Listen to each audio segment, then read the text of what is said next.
Today I'm chatting with Jaden Dixon, a 29-year-old from Brisbane who was born with a childhood heart condition. The entire outlook that I had on my whole life, from every perspective of having a heart condition to being a teenager to going through school, it just totally changed because suddenly I wasn't the only person that I knew with half a heart, or I wasn't the only person that I knew who understood what warfarin does to a person or what a cardiologist is. Jaden studied social work and now works for Queensland Health. We're going to be discussing her heart journey, her involvement with HeartKids, and what her life looks like now with her heart condition.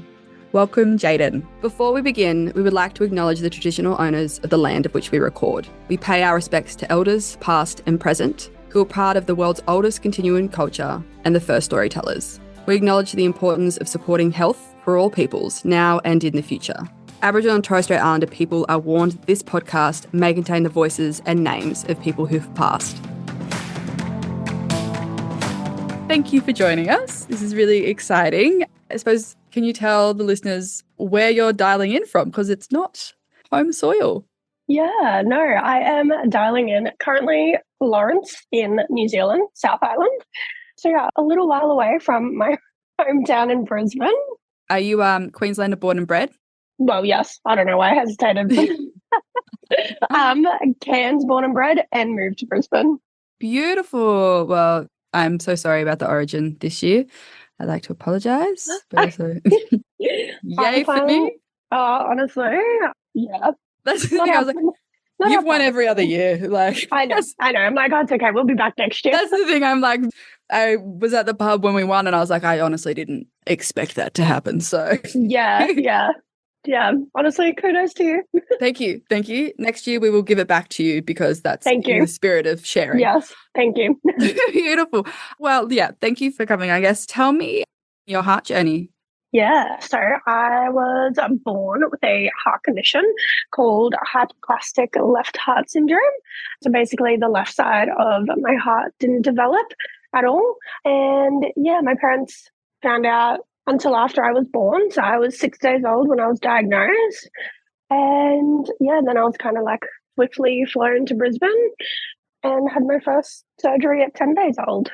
Yeah, okay. In terms of, I suppose, your journey beyond that, have you had many more surgeries or what does your health look like in terms of your condition? Yeah.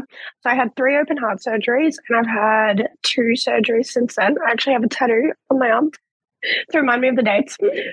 All of my open heart surgeries were done when I was a baby, so thankfully I cannot remember them. But I have had a couple of surgeries through the groin area since when I was, these are only in the past couple of years. And when I was maybe 12, I had a couple of hiccups with tachycardia. So when I was 12, I ended up being diagnosed with a certain form of tachycardia that was kind of happened because of scar tissue around the heart. That kind of just came about. Yeah, okay. Yeah, it's massive. I feel like you would get this entirely is when people kind of say, oh, I've had one big surgery or I've had this, or people will go in for minor surgeries and get really anxious. And I just can't really relate. And you would be the same. What's it like for you when people tell you about they're maybe minor surgeries and you have to be well. Yeah, it's so funny. Recently, we actually had a conversation like this at work and everyone's oh, has anyone ever had surgery? And someone's oh, on a broken arm or something like that. And I'm oh, yeah. About that. Open heart. Yeah, that's it. I find it so funny and they walk among us kind of thing. Yeah. It's oh, wow, people just have something like that. That's crazy. Yeah. This is the thing, one of my partner's mum just had a hip reconstruction. She was preparing for surgery and there were just things that I knew that she was how do you know this stuff? And I had to be well, think about it, babe.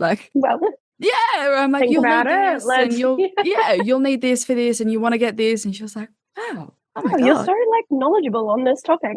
There's a reason. That's it. I've been you. Anyway, I suppose in terms of, I know it's a massive question, but I think growing up, having a heart condition and being in the medical system from basically birth kind of really shapes the way that you approach life and the way that you navigate it and the kind of values you have. I guess for you, what's one of the biggest, I suppose, things that you notice in yourself or the ways that you live your life because of growing up the way that you have? Yeah, that is such a good question.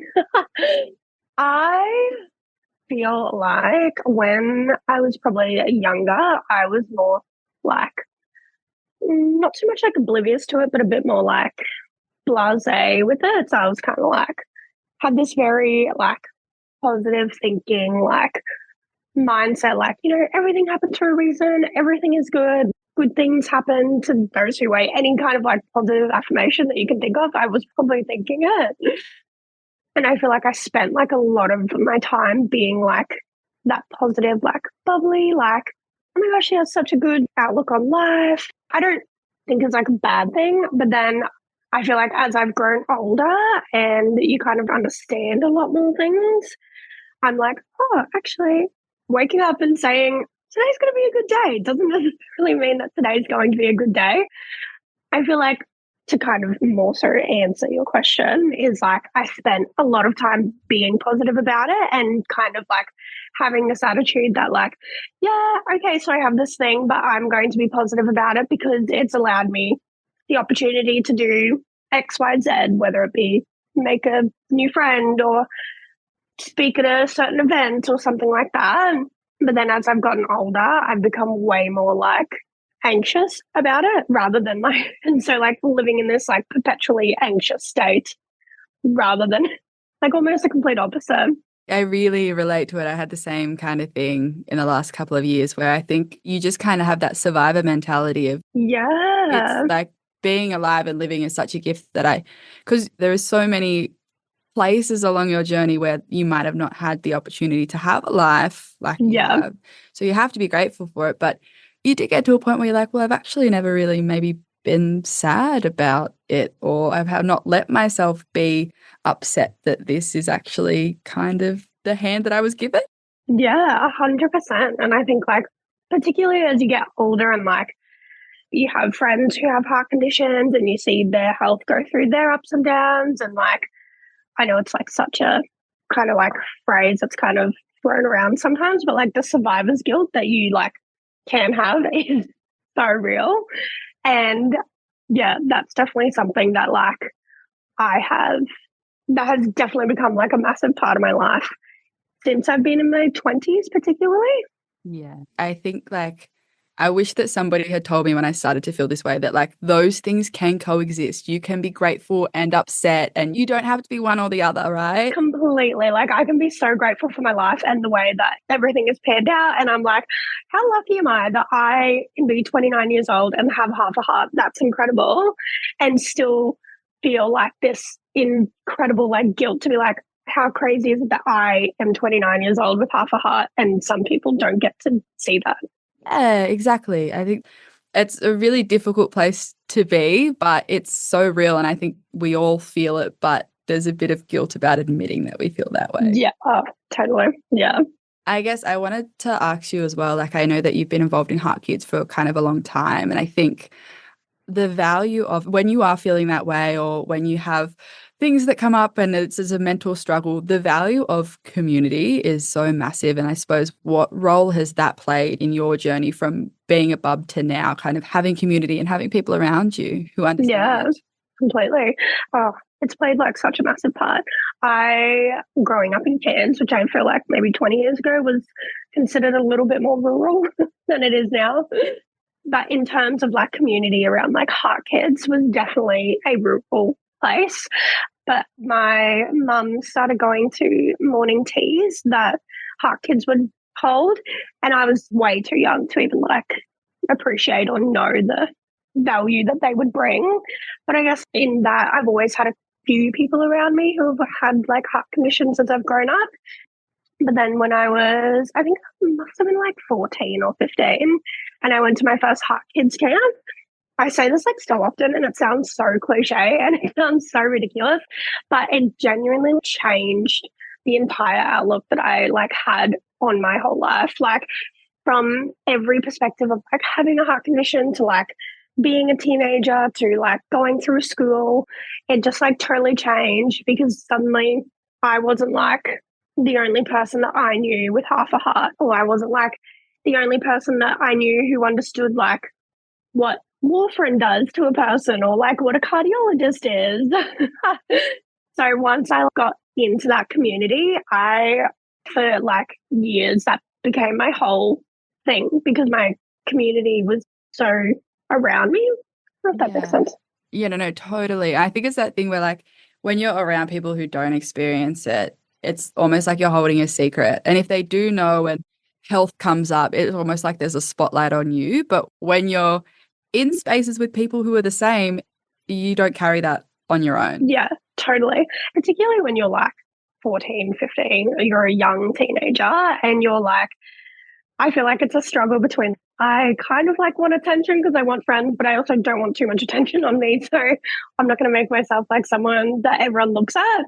So like when those conversations do come up and people know that you have a heart condition but don't know too much about it because they just can't understand it, which is like obviously fine. There's so many things that like I don't understand, but it makes it harder when you're like a young teenager and then going into that space where I'm like, oh yeah, I'm on warfarin, and like 5 other people are like, oh yeah, same. Like, how many milligrams are you on? And I'm like, oh, like suddenly it's like a competition. I'm like, oh, well, I'm on more than you. That's exactly where it's like, well, where did it? Yeah, like, nobody's been like, well, what's warfarin and what's that for? It's just people get it. Exactly. Mm-hmm. It's so nice. I actually wanted to ask you as well. I don't know if maybe like your mum and you have ever really spoken about it, but I always think it's really beautiful to hear from like parents who have been connected into HeartKids or to connected community, because I think having a baby in the very first instance is so overwhelming, but then having one with a heart condition can be so isolating and difficult. Has she ever kind of spoken to you about, I guess, the value of taking you so young to those spaces and seeing other parents and other kids? Yeah, a little bit. Yeah, I think for her particularly, I was her first child.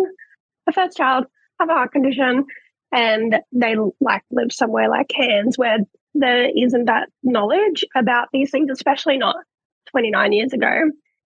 So I think like, and being in spaces where she's still friends with like people who she was having morning teas with 25 years ago, she's still friends with those people. For her, I think it was just like, yeah, the community that like HeartKids brings. Even like one of the camps that I went to, I started talking about a girl and my mum was like, oh, can you ask her like if her mum's name is this? And we all had these like conversations, and she ended up being a girl that I was in hospital with when I was like a baby. My mum was like, now she has like that person again. So like, even though they got disconnected, and then through me going to HeartKids and my mum letting me go to these camps, she now gets that like friend back. I love that. That's so yeah. Nice.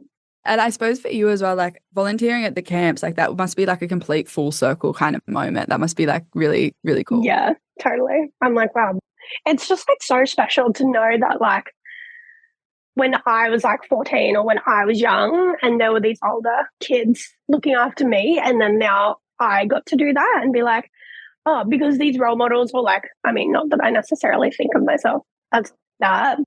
When you're young and you're like, oh my gosh, she's 21 and she has the same heart condition as me, or that's like a huge thing. To be that for someone else is like really special.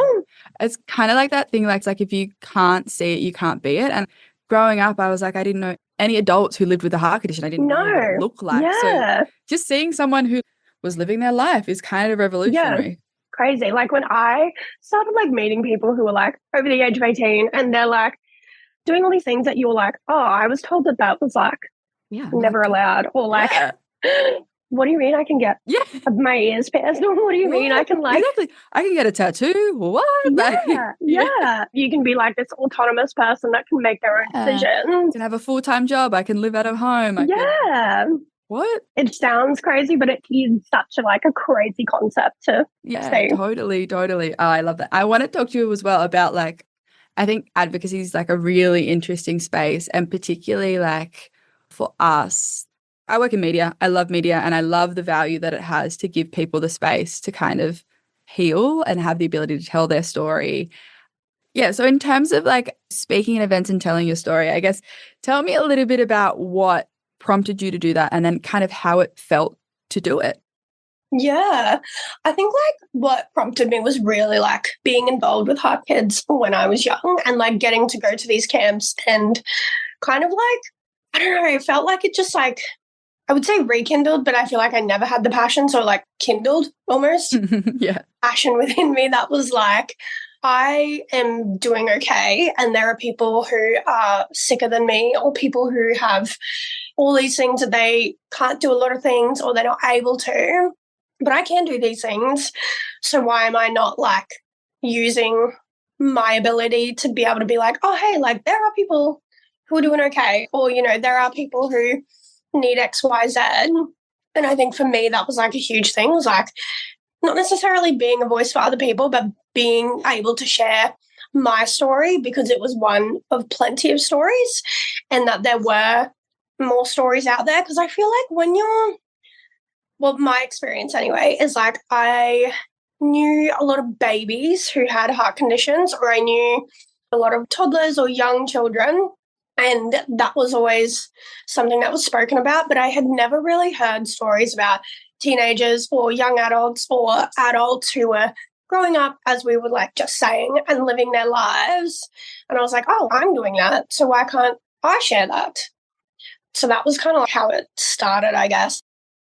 Yeah. I guess when you like started to kind of tell your story and enter into those spaces, how did it feel to do that? Like, did it feel like something was kind of lifting off your chest? Like, what was that process like? It felt surprisingly really, really good because for the first time in like ever, I actually really enjoyed talking about, this sounds conceited, but I promise you it's not. No, girl, I get it. I get it. I was so happy to talk about myself. I feel like I had hidden this piece of myself for so, so long, or like it was a secret or it felt like a secret. And it was something that was difficult to share. But then suddenly I was like in these spaces where people wanted to hear more about my story, wanted to hear more about HeartKids, and were actually interested in that. I was like, oh, people want to hear about my experience? Like that never happens. That doesn't happen at school. That doesn't happen like even sometimes now in workplaces, that doesn't happen. And I got to experience that and people were wanting to know those things. And so for me, I was like, so you mean I get to talk about myself, which is something I've never enjoyed doing before. And it gave me a confidence in myself to be able to do that. And then I also get to share about an organization that I'm really, really passionate about while also sharing like one of heaps of stories. Like that is like three of my favorite things all rolled into one.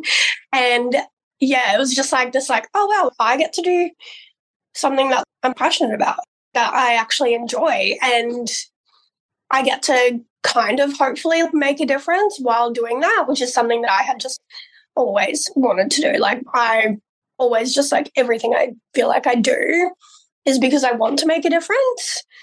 So yeah.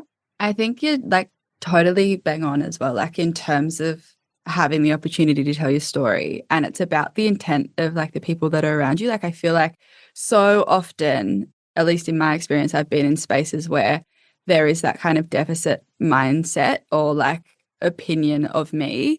And when I'm in spaces where I have the autonomy and the ability to be like, well, no, this is my life. This is how I handle it. I'm not here for your pity. I'm telling you this is a reality, but also it's a very powerful thing. We have a very strong community. The difference in space as well, what's that like been, I guess, how do you gauge that in an advocacy setting and when do you know it feels right? Yeah. Well, I think I've just like, sometimes I feel like it's hard to tell because I'm obviously the times that I've done it, I've been given like a circumstance of like, okay, we would like you to speak at, for example, one was a symposium. So I was like, okay, so I know I'm speaking to like medical professionals. Obviously, medical professionals sometimes just want to hear like the statistics or the facts or the pity story, I guess, in a sense of like, oh, yeah, you're right. She is sick or she is unwell or she has had this. And I think even in those settings, I'm like, okay, so this is what you've always heard. And well, this is what you've always told me, or this is like what it's always been. I'm actually like here to tell you that like, yes, but also like, no. that is completely, or like in my circumstance, that's not correct. Or this is what it looks like, or this like looks different.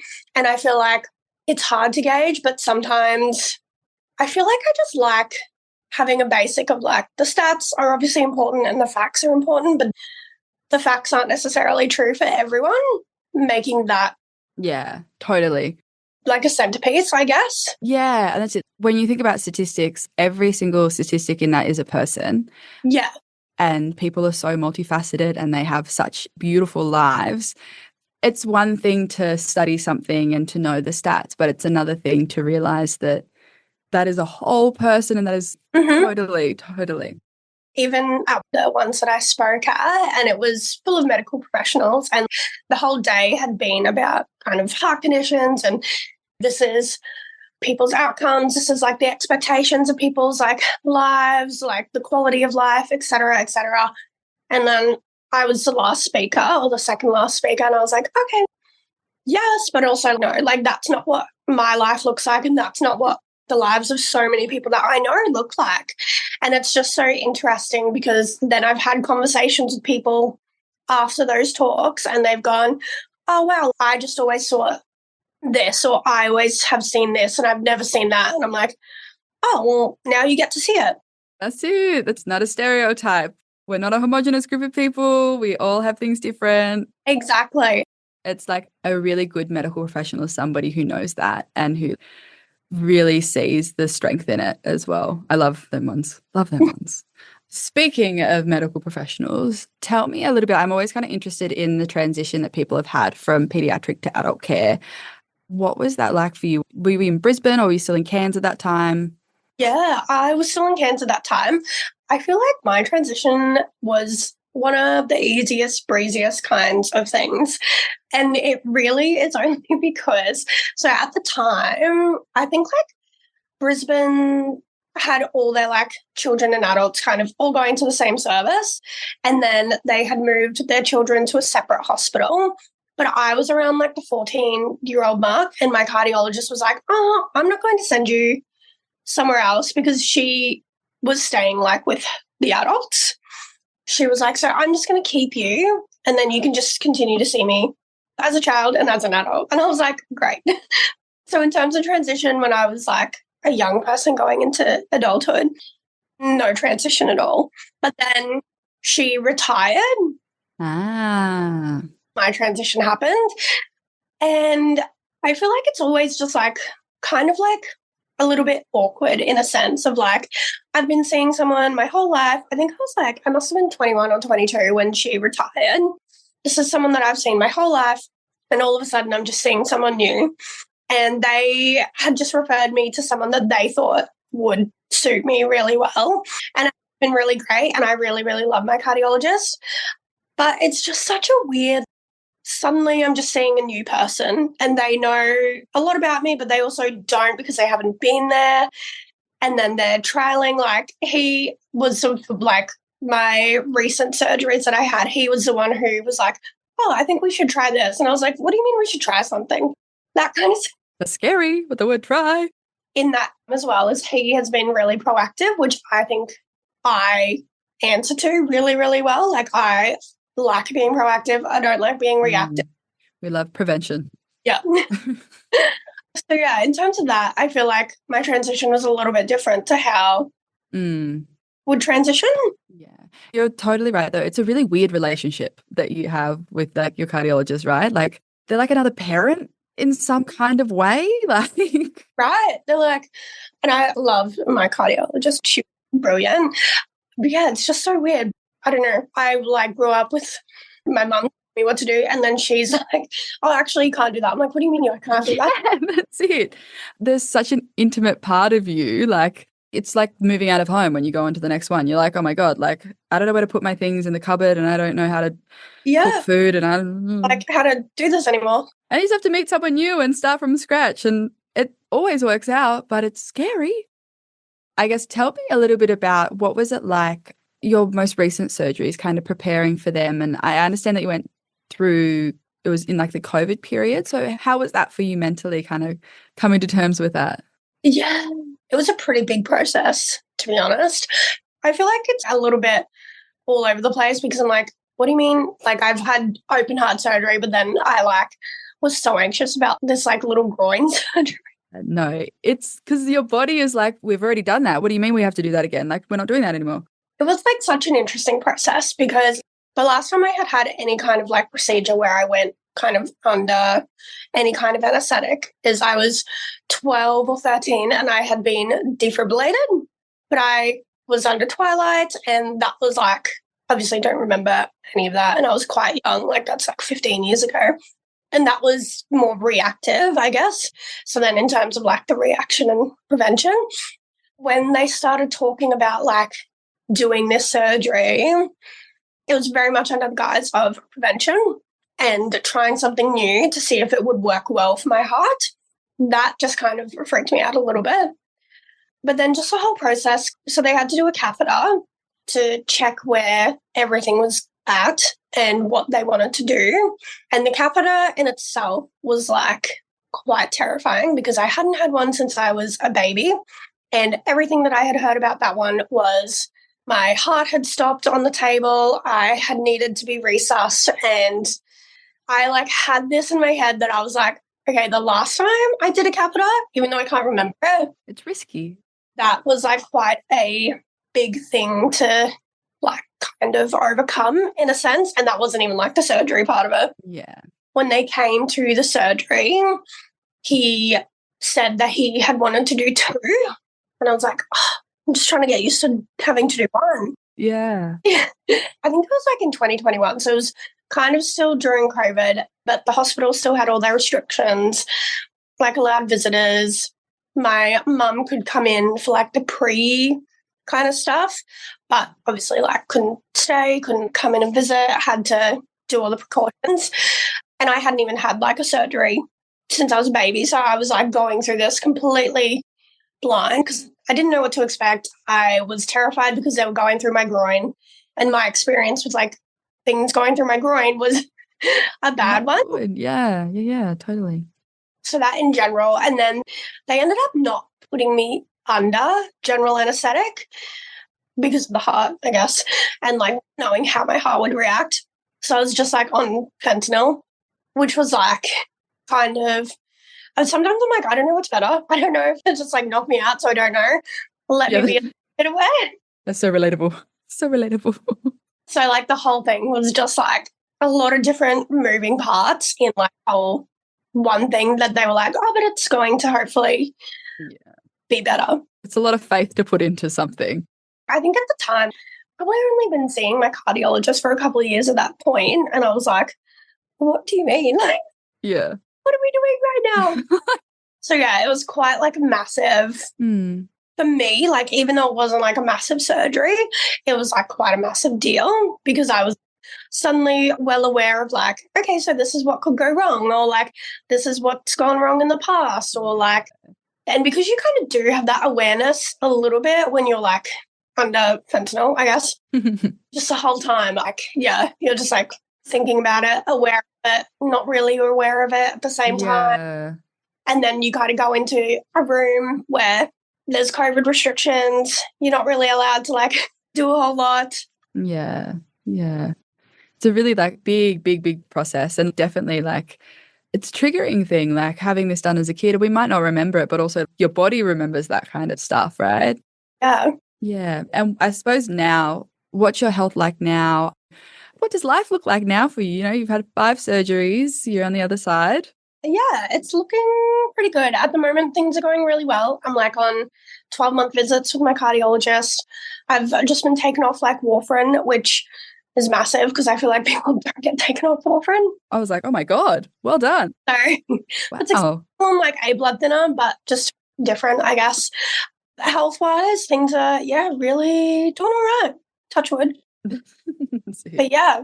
Yeah, beautiful. I suppose tell me a little bit about as well, I know that in terms of we've talked a little bit about triggers and kind of the emotional stress, but even in your life now, I guess looking at your well-being alongside there's the physical health in terms of your heart and the doctor's appointments, but what does well-being look like to you in terms of looking after your mental health, but also looking after your physical health?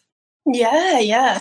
Well, at the moment I see a therapist once a month, which was a massive step that I took for myself last year because not to like get morbid.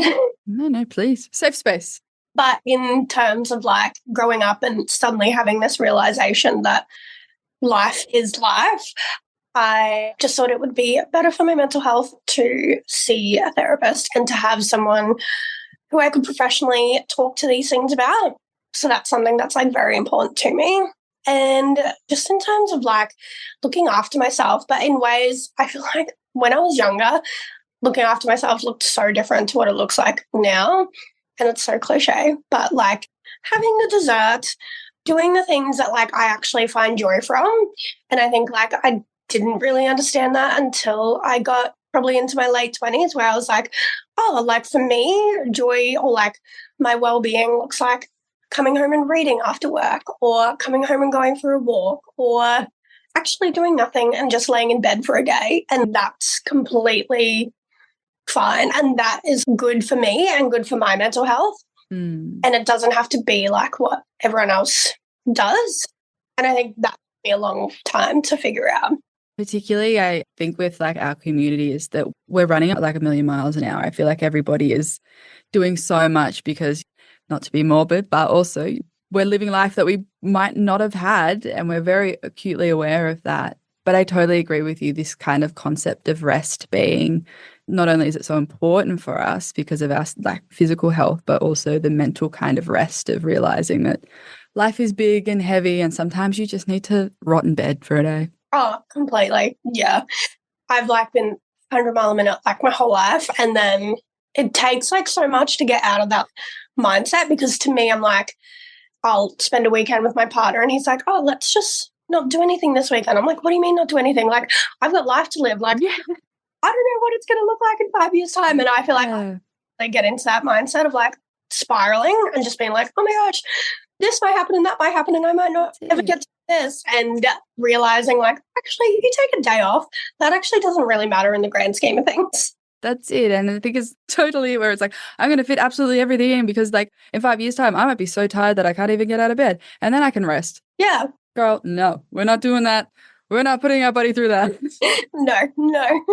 We don't have the luxury. We do not have see. Exactly. That's it. I guess in terms of like as well, I think we spoke about community before, but also bringing it back to having a partner in your life or having your family and kind of building the networks of people who don't necessarily have that lived experience or understand or have that connection to the heart community, but are your support people. What's it been like for you? I guess who do you rely on and what's it been like to have these moments where you need a bit of support and you need to talk this stuff through and have them show up? Yeah. I mean, I definitely rely on my mum. Obviously, I travel with her every year as well. But yeah, she's like my number one support. And because she not necessarily has obviously lived experience, but has seen through all of that, like it is so important to continue that. And like she is someone who I can go to be like, I know you don't understand this necessarily, but this. And she can talk to me about it. But then my partner is also someone that I go to a lot as well. And he has been really great. And he is someone who it's like so crazy to think of. But like something that I did struggle with a lot when I was younger was what if I never find someone who is okay with like me having a heart condition or me not being able to do these things or anything like that. And he's really like gone above and beyond like those. I can't even believe they were ever thoughts. Yeah. I had. So that like he is obviously someone that I go to a lot as well, but they're probably like my main, in terms of like talking through health things, my main people.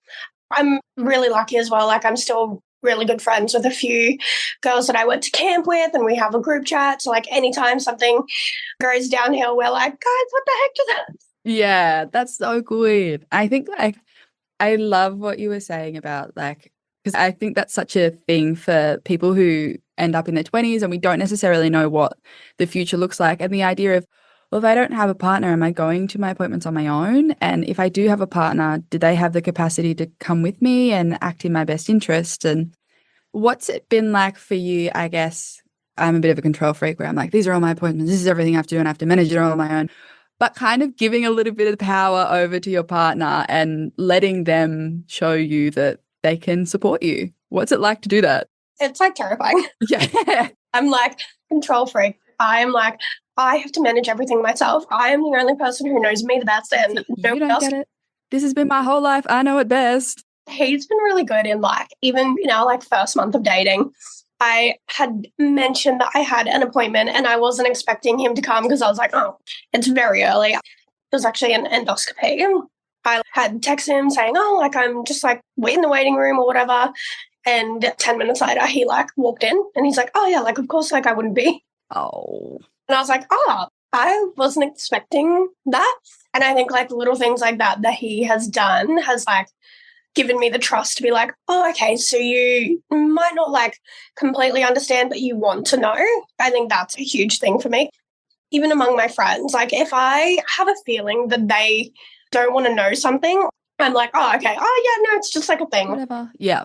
All it goes. But if someone wants to know and be like, oh no, like what does that medication do? Or what do you need that appointment for?